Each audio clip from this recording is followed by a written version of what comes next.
रामजी लाल सुमन का, रामजी लाल क्या रामजी लाल सुमन का जो समर्थन कर रहे हैं वो है उनके डीएनए की बात। उनके डीएनए में कहीं ना कहीं बाबर का डीएनए छिपा हुआ है। अब जैसा कुछ गुजरों के कोई नेताओं की मानसिकता का पता लग रहा, उनके विचारों से ही तो लग रहा मानसिकता कैसी। अगर वो साइलेंट रहते तो मानसिकता का कैसे पता लगता। तो प्रदीप चौधरी को हरवाया, हरवाया तो कहेगा हरवाया, जो भी भाजपा के आदमी को हराएगा।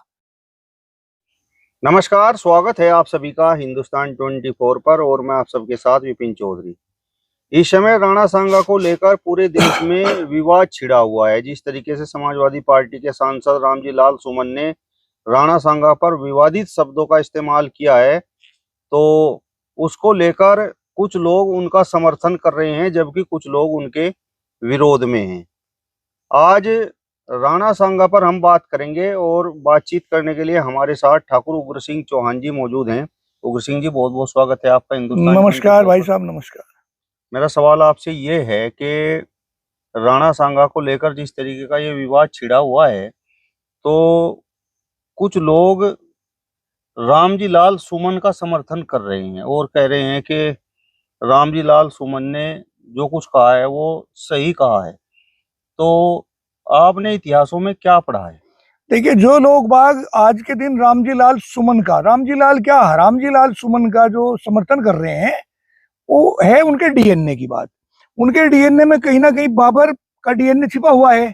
इसी वजह से वो ऐसी बात कह रहे हैं। नहीं तो एक राष्ट्र पुरुष, महापुरुष, आन बान शान के लिए, इस देश की आन बान और शान के लिए जिंदा रहा, जिस आदमी ने अपने जीवन में 100 के करीब युद्ध लड़े, केवल मात्र एक युद्ध की परिस्थितियों की वजह से वो हारे और एक बांह कट गई, एक आंख फूट गई और एक टांग खराब होगी, उसके बावजूद भी एक हाथ से लगाम पकड़कर उसी से तलवार लेके युद्ध क्षेत्र में विजय प्राप्त करते चले गए। ऐसे महापुरुष को, जिसने कभी आतताइयों के सामने सर नहीं झुकाया, जिसने कभी उनकी गुलामी स्वीकार नहीं करी, ऐसे महापुरुष के बारे में वो रामजी लाल सुमन इस प्रकार के शब्द कहे, पार्लियामेंट में खड़े हो गए। और उस पार्लियामेंट में खड़े होकर ये शब्द कह रहा, जहां 400 से भी ज्यादा, 500 के करीब लोग बाग, बड़े सुलझे हुए लोग बाग, बड़े बड़े विद्वान लोग बाग वहां बैठे, अनेक अनेक पार्टियों से चुनकर हमें लाखों लाखों की संख्या में लोग बाग अपना मुंह बना के उन्हें पार्लियामेंट में भेज रहे हैं। वो सब चुप बैठे हैं। भाई साहब, चुप्पी का कारण है कि आज देश में आग जली हुई है। उनके तो डीएनए ही यही कह रहा उन लोगों का कि ये बाबर की औलाद है। अगर कोई राष्ट्रवादी है जिसके अंदर जरा सा भी राष्ट्रवाद है, वो आदमी कभी भी महाराणा सांगा के प्रति, कहना तो दूर की बात है, कल्पना भी नहीं कर सकता कि महाराणा सांगा, जिन शब्दों का उसने कहा, आपत्तिजनक शब्द, कि महाराणा सांगा गद्दार की औलाद हो तुम। कौन है गद्दार कर, कौन है गद्दार की औलाद? इसका मतलब तो राणा सांगा को तो उस नीच ने कहा ही है, उस बुद्धिहीन, मंद बुद्धि, अल्प बुद्धि आदमी ने कहा ही है। लेकिन सबसे बड़ी बात तो ये कि जितने भी लोग बाग इस देश के महाराणा प्रताप को फॉलो करते होंगे, जो उन्हें अपना आदर्श मानते होंगे, वो सबको भी तो गद्दार कहा उस आदमी ने। उसने तो अपने नीचता की सभी सीमाएं लांघ चुका। ताज्जुब की बात है कि उस दिन वहां बैठे हुए इतने लोग बाग एक बार भी खड़े होकर उसे ये नहीं कह पाए कि भाई तू गलत बोल रहा है। नहीं तो उसी टाइम पर उसकी जीभ बाहर निकाल दी जाती ना, तो मेरा ख्याल के भविष्य में कभी कोई अपने महापुरुषों के बारे में गलत नहीं बोल सकता था। बहुत आपत्तिजनक शब्द था जो नहीं कहना चाहिए था। एक जाति के, उसने जाति को अपमानित नहीं किया, उसने सर्व समाज को अपमानित किया, सर्व समाज को। महाराणा सांगा, ये महाराणा प्रताप, ये शिवाजी महाराज, ये छत्रसाल, ये गोविंद सिंह, किसी एक जाति के बंदे भी थोड़ा ही थे ना। ये तो युग पुरुष थे, महापुरुष थे, सूरवीर थे, योद्धा थे, इस देश की आत्मा थे, इस देश के प्राण थे। जिन लोगों को इतिहास की जानकारी नहीं है, वो रामजी लाल सुमन के शब्दों की पुष्टि करेगा। और जिस आदमी को उसकी समझ जरा सी भी इतिहास की होगी, वो कभी भी ऐसे शब्द नहीं बोल सकता। भी भाई, बाबरनामे में कहीं इस प्रकार की कुछ बातें लिखी हुई हैं। बाबरनामा क्या है? पहले तो मैं आपको ये बताऊं, बाबरनामा एक किताब है जिसमें बाबर की जीवनी है। बाबरनामा लिखा किसने? अमीर खुसरो ने। वो कौन था? बाबर का दोस्त। बाबर का दोस्त उसके कहे अनुसार उसकी बड़ाई लिखता जा रहा।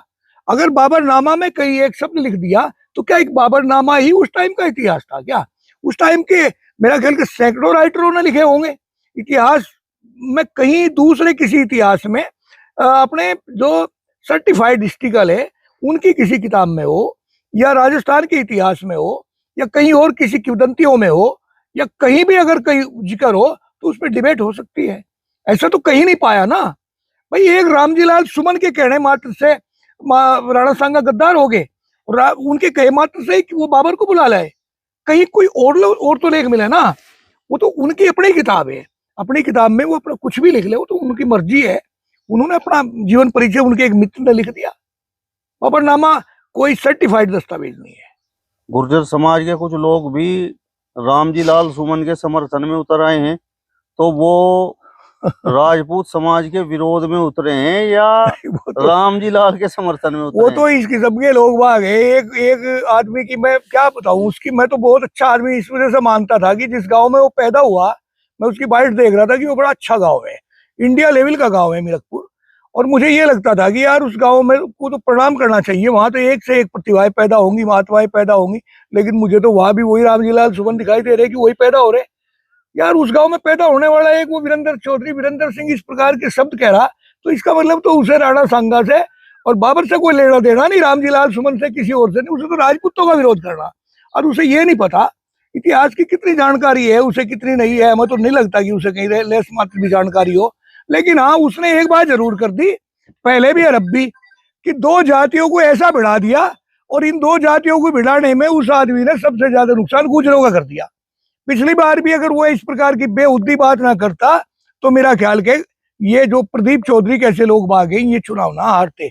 और इस बार फिर वो ऐसा ही कर रहा, यानी खाई फाटने की बजाय पूरा भारत तो उसमें आंसू बहा रहा है, और वो उसमें मंगल गीत गा रहा है कि फिर वो वही खाई फाड़ रहा है।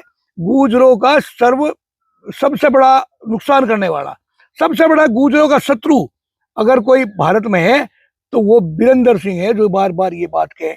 नहीं तो और भी बहुत सारे लोग वाग है, ज्यादा नहीं कह रहे, मुट्ठी भर यही 2-4 लोग वाग है जिन्हें राजपूतों से एलर्जी है, वो ये बात कह रहे।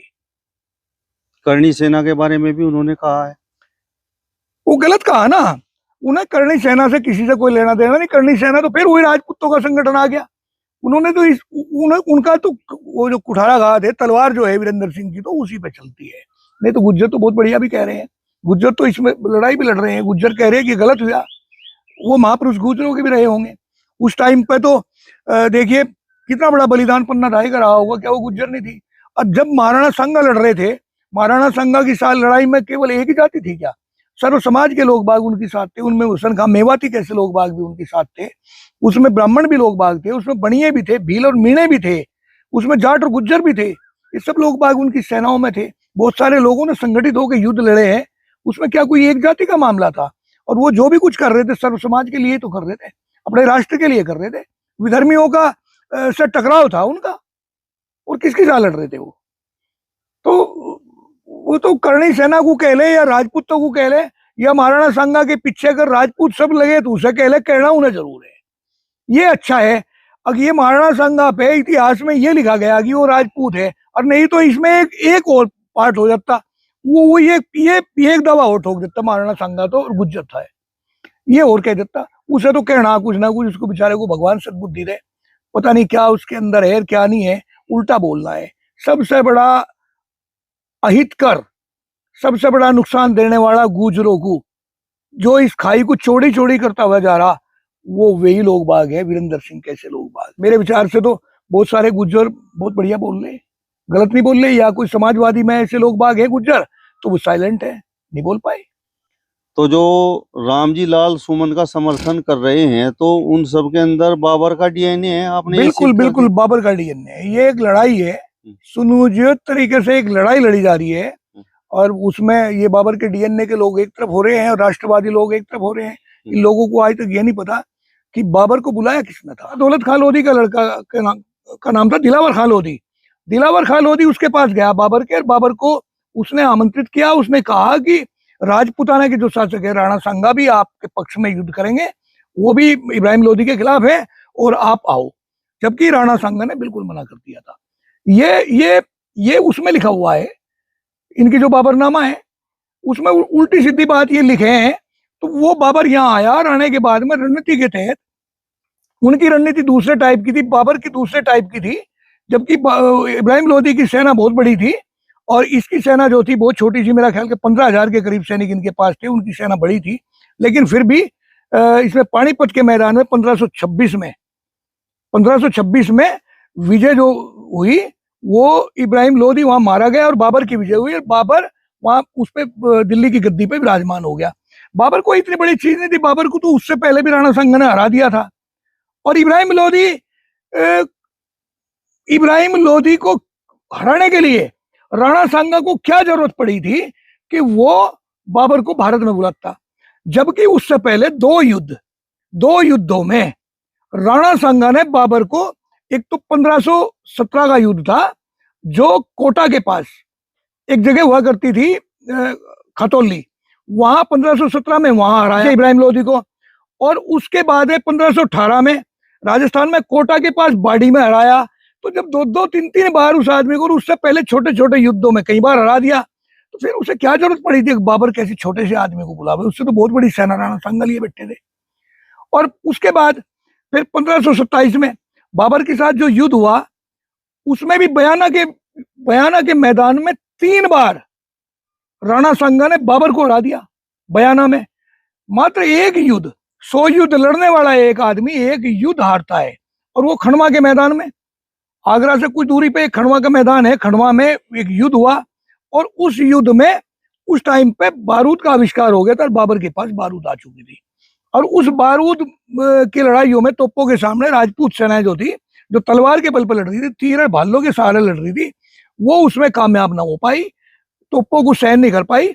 और इस वजह से राणा सांगा को अपना एक पैर भी गंवाना पड़ा और हाथ गंवाना पड़ा, और वो फिर वहां से चले गए। इस कहानी को आप किसी भी तरीके से गड़बड़ लें, कुछ भी कह लें, जबकि राणा सांगा के साथ अकेले केवल राजपूत नहीं थे, दुनिया भर के लोग बाग उनके साथ थे, अलग अलग समाज के अलग अलग जातियों के लोग बाग उनके साथ कंधे से कंधा मिलाकर युद्ध लड़ रहे थे। बाबर को राणा ने कहीं भी इतिहास में इसका जिक्र नहीं है कि उन्होंने उसे बुलाया। एक मनगढ़ंत बात है, लोगों बागों की कुछ भी कह ले। अखिलेश यादव के अंदर भी बाबर का डीएनए है। बिल्कुल है, पहले से ही है। बाबर का डीएनए क्यों नहीं है? हम मुझे ये बताओ, बाबर के वंशजों ने जो काम किया होगा, अपने पिता को जेल में रखा, भाइयों की हत्या की, वही उसने कर दिया। अपने बाप की नहीं माननी कभी, अपने चाचा की नहीं माननी कभी, उन दोनों का अपमान किया। शिवपाल का आज तक भी अपमान हो रहा है। बाप को एक तरफ बिठा दिया था, राष्ट्रीय अध्यक्ष खुद बन बैठे थे, तो औरंगजेब से कम ये कहाँ है? और फिर जिस आदमी के टुकड़ों में पड़े हों, जिस आदमी ने इतनी बड़ी इनकी सेवा करी हो, अपना सारा खजाना इनके पीछे लगा दिया हो, अमर सिंह का क्या हाल रहा सबको नहीं पता। इसके अंदर बाबर का डीएनए नहीं तो फिर किसका डीएनए है जो इस प्रकार की भाषा बोल रहा? नहीं तो एक राष्ट्र लेवल के नेता को तो ये कह देना चाहिए था कि वो उसके व्यक्तिगत विचार होंगे, वो रामजी लाल सुमन के व्यक्तिगत विचार होंगे, इससे पार्टी का कोई लेना देना नहीं है। उसने सारा मामला अपने गढ़ घेर लिया, क्योंकि 27 का इलेक्शन दिख रहा, उसे दिखाई दे रहा कि ये लोग बाग इनका ध्रुवीकरण हो जाएगा वोटों का, लेकिन ऐसा होने का नहीं, यह असंभव है। अभी एक छोटी सी बात आप ये देखिए, कुछ दिन पहले, अभी तो कुछ ही दिन पहले, तो 24 का तो इलेक्शन की बात है ये, इस इलेक्शन में एक महापुरुष को लेके 2 जातियां आपस में टकराई और उन्होंने गाली नहीं दी। महापुरुष को एक शब्द भी गलत नहीं कहा, उस मीर भोज को। केवल ये बात थी, गुज्जर कहता कि वो मेरा है, राजपूत कहता वो मेरा है। और इसमें एक सरकार जो मौन बनी तमाशा देखती रही, उसे इतना खामियाजा भुगतना पड़ा कि जो 400 पार का नारा लगाने वाले थे वो बसाकियों के सहारे पर आ गए। तो ये तो कोई किसी खेत का बथवा ही नहीं है। क्या है धंधा? क्या ये उम्मीद करे कि तुम चुनाव जीत जाओगे 27 का? मतलब अगर आप लोग विरोध पर आओ तो फिर जो है बाबर का जिनके अंदर डीएनए हो तो उसके समर्थन में भी आप लोग जा सकते हो। किसके? इस तरीके से 2024 में आप चले गए अखिलेश यादव के साथ। नहीं, हम अखिलेश यादव के साथ नहीं गए थे, बिल्कुल भी। बिल्कुल भी एक बाइट किसी की भी दिखवा दो, अगर ये कहा होगा जो भाजपा को हराए। ये कहीं नहीं कहा कि आप समाजवादी पार्टी के साथ जाओ या बसपा कांग्रेस की जाओ। ये कहा था जो हराता हो आप उसको वोट दो, लेकिन भाजपा को नहीं देंगे। आज आपको कैसा लग रहा है, जो सांसद आपने चुनी है तो राणा सांगा के मामले पर वो एक शब्द नहीं बोल पा रही है? नहीं, ये बहुत अच्छी बात है, वो नहीं बोल रही, बहुत बढ़िया लग रहा। अगर वो बोल रहे, देखिए कॉमन है, चुप है, तो कम से कम ठीक है, वो लिबरल तो है। अगर बोलती तो फिर पता लगता उसकी मानसिकता का। अब जैसा कुछ गुजरों के कोई नेताओं की मानसिकता का पता लग रहा, उनके विचारों से ही तो लग रहा मानसिकता कैसी। अगर वो साइलेंट रहते तो मानसिकता का कैसे पता लगता? तो संसद जो चुनी उसका यहाँ तो कोई दोष नहीं है, तो साइलेंट है, बिल्कुल चुप है। नेता जो कर रहे, पार्टी जो कर रही वो तो साइलेंट है। कमाल की बात है। अभी आप बोल रहे थे कि मीर भोज वाले मामले पर एक पार्टी चुप रही तो इसलिए हमने अरे तो विरोध वो किया। सांसद पार्टी थोड़ा ही है, सांसद पार्टी थोड़ा ही है। अभी सांसद की आवश्यकता कहाँ पड़ी, और हमें कहाँ जरूरत है बोलने की? बोलने की तो बोल लो, नहीं बोलती ना बोल लो। अभी कहाँ जरूरत पड़ रही है? सांसद सांसद है, सांसद पार्टी थोड़ा ही है। वो तो अगर सांसद, वो मामला सारा ये रामजी लाल सुमन तक सीमित था, कोई बात नहीं थी, अपनी गलती मान लेता, खत्म थी बात। लेकिन जब पार्टी की, जब उस गलती की जिम्मेदारी पार्टी के राष्ट्रीय अध्यक्ष ने ले ली अपने गढ़ पे, तो फिर तो पूरी पार्टी होगी ना, फिर तो पार्टी बन गई ना। ये तो पार्टी नहीं है, ये तो एक मेंबर है, पार्लियामेंट की मेंबर है, समाजवादी पार्टी की मेंबर है। शुरुआत में ही इस बात का जिक्र किया था कि वहां पर संसद में जो लोग और बैठे हुए थे वो चुप रहे। हाँ, मैं ये कह रहा कि वो चुप रहे, अगर वो चुप ना रहते, बोल पड़ते, तो मेरा ख्याल है आगरा जाने की जरूरत ही ना पड़ती, इतना बड़ा विवाद ना होता, मुझे आपको बैठना ना पड़ता। हस्तिनापुर में इतना बड़ा युद्ध हुआ, वो चुप रहने की वजह से हुआ था।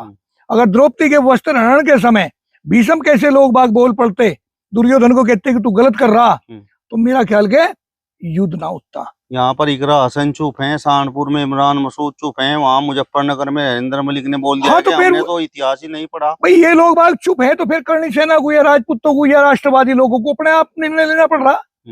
जब ये सब चुप रहे पार्लियामेंट में, इनकी क्या गलती है? चुप तो भाजपा की भी रहे, इन्हीं की, भाजपा की क्या गलती? चुप तो कांग्रेस के भी रहे। अब केस कर रहे सब, कोई दलित बता रहा, कोई कुछ बता रहा। भाई जब दलित वाली बात है, तो उस टाइम पर दलित का मामला कहाँ गया था? उसे तब नहीं पता था कि तू दलित है। दलित के नाते तो उसने बयान नहीं दिए, उसने एक एमपी के, समाजवादी पार्टी के एमपी के नाते बयान दिए। ये जो इस प्रकार का के शब्दों का इस्तेमाल किया उस मूर्ख आदमी ने, जो अल्पबुद्धि आदमी है। तो इकरा हसन तो समाजवादी पार्टी की सांसद है। अरे तो फिर मैं सब इकरा हसन को कौन सा सर्टिफिकेट दे रहा? मैं तो उसके सर्टिफिकेट को पूछ रहा, उसे किसने दिया बोलने का? ये नहीं बोल रही, ठीक है, नहीं बोल रही, कोई बात नहीं, मत बोल लो, हम बोल रहे। ये बोलती तो हमें ना बोलना पड़ता। अगर ये जो वहां पार्लियामेंट में लोग बाग बैठे ये बोलते, तो हमें शायद ना बोलना पड़ता। ये बाबर के डीएनए से बाहर हैं। नहीं, बाबर के डीएनए से बाहर तो अपने आप ही है। जब नहीं बोल रहे, तो जो बोल रहा मैं तो उन्हें कह रहा, वो क्यों बोल रहे? भाई आप चुप हैं, ठीक है, आपकी मौन स्वीकृति है, आप चाहे चुप हैं, इधर हैं या इधर हैं, आप साइलेंट है, आपका किसी को पता तो नहीं आपके मन में क्या है। जो होगा समय पर आने पे कर लेंगे। लेकिन जो आदमी खुल के कह रहा है कि वो ठीक है बिल्कुल, उसकी तो पता लग रहा मानसिकता का। इसमें एक ही पार्टी के लोग बाग थे क्या? हो सकता है चौधरी वीरेंद्र सिंह के दिमाग में भी ये बात हो कि आप लोगों ने प्रदीप चौधरी को हरवाया। तो प्रदीप चौधरी को हरवाया तो कहेगा हरवाया। जो भी भाजपा के आदमी को हराएगा, भाजपा को हरावेगा, हम उसे वोट देंगे। अब जो उस टाइम पे हमें हराता हुआ दिखाई दिया, उसके साथ लग लिए। उस टाइम पे वो, ये नसीब की बात है, भाग्य की बात है कि भाई इकरा और ये इमरान और नरेंद्र मलिक जैसों का नंबर आ गया। इनकी जगह कोई और भी अगर नंबर 2 पे होता, हम उसके साथ लगते। इसमें क्या बात होगी? तो वो सोच रहे, सोचो ये प्रदीप को हरवाने वाले कौन थे? वो भी तो वही लोग बाग थे। वो तलवार हाथ में लिए हुए खड़े रहे 24 घंटे। कहाँ गए मीर भोज? कहाँ गए मीर भोज? आए कहीं नाम, लेकिन उसी टाइम पे क्यों आता है ये नाम? अब मीर भोज सबके, अब कितने बड़े बड़ी प्रतिमाएं लगा ली इन्होंने मीर भोज की। अब राणा सांगा का मामला है, तो आप समाजवादी पार्टी को हराएंगे? नहीं, अपमान क्यों किया गया? मीर भोज का तो किसी ने अपमान नहीं किया था। मीर भोज को गाली दी थी क्या? अपमान नहीं किया, इसके बावजूद आप लोगों ने मुझे ये बताओ भाई, गुर्जर समाज के लोगों को। भाई ये आज अपमान हो गया, तो आप समाजवादी पार्टी के लोगों को हरवाओगे? बिल्कुल हरवाएंगे, बिल्कुल हरवाएंगे। जो भी हमारे पे होगा वो करेंगे, उतना काम करेंगे जितना होना चाहिए। फिर आप भाजपा को वोट दोगे? जो भी उस टाइम पे होगा। भाजपा को जरूरी थोड़ा है कि भाजपा हमारी पूजी हुई है, हमें कौन दिखाई देगा उस टाइम पे? जरूरी थोड़ा, हम तो आजाद खड़ा करेंगे, हम तो विपिन चौधरी को खड़ा करेंगे कि आप लड़ो चुनाव। जरूरी थोड़ा ही है, नोटा है हमारे लिए, कुछ ना कुछ तो करेंगे। अभी तो लंबा टाइम है, अभी तो 1.5-2 साल पड़ा, ऐसी बात थोड़ा ही है। भाई अपमान करना, किसी को गाली देना, इतने भद्दे शब्दों से नवाजना, पूरे राष्ट्र को आप गद्दार कह देना, वही राष्ट्रवादी हैं। कितना राष्ट्रवाद है उनके अंदर, कितने पढ़े लिखे आदमी। हम तो ये मानते थे कि ठीक ठाक होगा, वो आदमी लोहिया के विचारों का आदमी है, समाजवाद का आदमी है, समाजवाद की बात करेगा। और वो समाजवाद की बात करने की बजाय कहे, जानबूझ के सुनियोजित तरीके से उस आदमी ने ये शब्द कहे, कहलवाए गए। आज खड़गे भी राजनीति कर रहे हैं, आज अखिलेश भी राजनीति कर रहे हैं, दलित की राजनीति कर रहे हैं। मायावती भी तो अपनी जगह ठीक ठाक बोल ली। मायावती सही मायनों में तो अगर उसे पक्ष लेना चाहिए तो मायावती को लेना चाहिए था। लेकिन मायावती तो नहीं ले रही ना, वो तो इंसाफ की बात कह रही है। समाजवादी के भी बहुत सारे लोग बाग होंगे जिनके मन में ये बात होगी कि नहीं गलत कहा गया, क्या पता उनमें ये इकरा भी हो और कांग्रेस का इमरान भी हो, ये साइलेंट है तो कहीं ना कहीं इनके मन में ये तो है कि भाई गलत कहा गया। लेकिन जो आदमी अपने अंदर के उद्गार निकाल रहा, आग उगल रहा, उसे कैसे आप कह सको भाई ये इसके मन में कुछ और नहीं था, उसके मन में तो वही है जो उसने कहा, उसके विचारों से ही तो उसकी मानसिकता का पता लगाया जा रहा। तो प्रदीप चौधरी को भी तो आप लोगों ने इसी वजह से हराया था, क्योंकि वो आप लोगों की आवाज नहीं उठाते थे। भाई प्रदीप चौधरी ने हमारी आवाज नहीं उठाई थी, या प्रदीप चौधरी उस समुदाय से जुड़े हुए थे, उस जाति से जुड़े हुए थे, उन लोगों को रोक नहीं पाए, इतनी ही बात नहीं थी। प्रदीप चौधरी के लड़के ने तलवार हाथ में लेके भी चैलेंज करके कहा था, ये जो फंतपुरी से वो रैली चली थी उसमें शुरुआत उसी ने करी थी। तो इस प्रकार के एक जनप्रतिनिधि ऐसे सब ऐसा काम करेगा? आप लोगों को इकरा हसन से उम्मीद है कि वो राणा हमें सांगा कोई को उम्मीद नहीं है। गद्दार कहने वाले रामजी लाल सुमन के बयान का हमें- खंडन कर सकती है? हमें कोई उम्मीद नहीं, ना हम उस पर खंडन करवा रहे, ना हम उसे कह रहे, ना हम उसके पास जा रहे। हमें क्या मतलब इस चीज का है? हमें तो उस टाइम पे जो आदमी समाजवादी पार्टी को हराता हुआ होगा उसे देखेंगे, वो कौन होगा। दिक्कत प्रदीप चौधरी से थी? प्रदीप चौधरी से नहीं थी दिक्कत, उन ऐसे तीक्ष्ण बोलने वालों से थी जिन लोगों ने जहर घोड़ा। तो इससे ज्यादा तीक्ष्ण बोल और क्या हो सकता है? तो आप फिर कह हम रहे हैं कि बोल तो रहे हैं, भोज को तो किसी ने अपमान नहीं किया जी, और राणा सांगा का तो सरेआम जो है गद्दार तो कहा गया फिर है। कौन माला डाल रहा रामजी लाल सुमन के? हरामजी लाल सुमन के किसने माला डाल ली? ये राणा संघार की मेहरबानी थी कि आज वो रामजी लाल सुमन बन रहा, नहीं तो अल्लाह बख्शिया अल्लाह दिया होता, उसका नाम ये थोड़ा ही होना था। किसने सर्टिफिकेट दे दिया उसे, या हमने उसे कब महिमा मंडित किया? हम उसे महिमा मंडित नहीं कर रहे, हम पूरी पार्टी को नहीं कर, हम केवल ये मामला अगर अखिलेश अपने गलना कह रहे तो रामजी लाल सुमन तक था, रामजी लाल सुमन तक, और अब ये रामजी लाल से हटके ये पहुंच गया समाजवादी पार्टी की तरफ। उस टाइम पे वक्त आवेगा तब देखेंगे, बहुत लंबा टाइम पड़ा, अभी तो 12 तारीख झेल लें। 12 तारीख में आगरा में एक बहुत विशाल पंचायत है, उसे झेल लें। चलिए, तो ठाकुर उग्र सिंह चौहान जी को आपने सुना। फिलहाल इस वीडियो में बस इतना ही। अगली वीडियो में फिर आपसे मुलाकात होगी, तब तक बने रहिए हिंदुस्तान 24 के साथ। नमस्कार। नमस्कार।